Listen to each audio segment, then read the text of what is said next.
All right, ladies and gentlemen, boys and girls, welcome back. It's Dave. It is the Real Music Observer, observing real music in real time for real people just like you right there.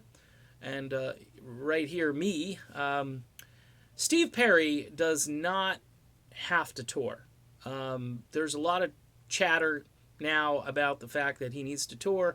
Look, last week, a good portion of last week, I know his album Traces was number one on iTunes, and that's more important to me than what Billboard is saying and these other publications that monitor and track all this activity.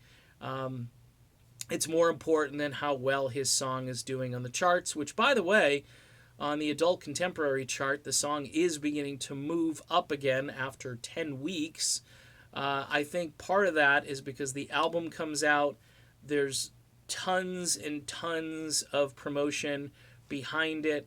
As far as his sort of artist profile, um, it just raises it to a new level. But listening to some of the stuff that's actually over there on these AC charts today, you can listen to clips of songs that are ahead of Steve Perry.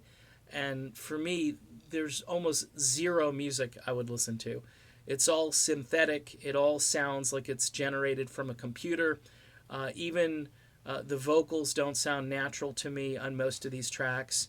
Perry, whether you think he's 100% or 80% or 50% or wherever on the scale, vocally speaking, his whole album is organic. It's all played and performed by high quality musicians, and I respect that so much that Perry didn't try to update his sound. Like Train did this song with Hall and Oates over the summer, and I thought it was a disaster. And I had people saying, "Oh, it makes them both sound good." No, it makes them both sound bad. Um, Something about Philly. I forget the name of the track, but I listened to it for about a minute, and I said, "That's enough." I mean, I'll go back and listen to my '80s Hall and Oates records and be very content with that.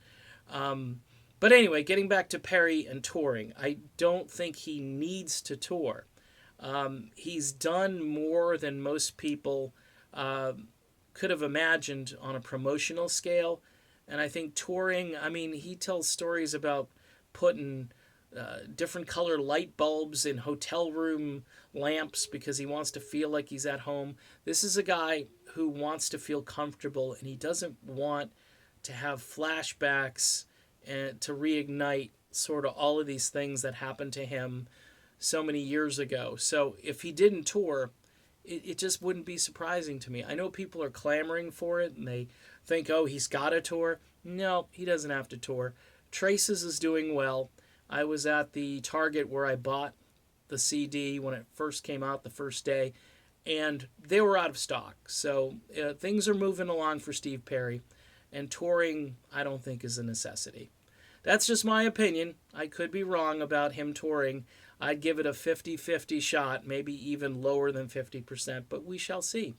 He may fool us just like he did with all of this promotion and the fact that he released the album. But we'll see. All right, done. Be back soon. See you then.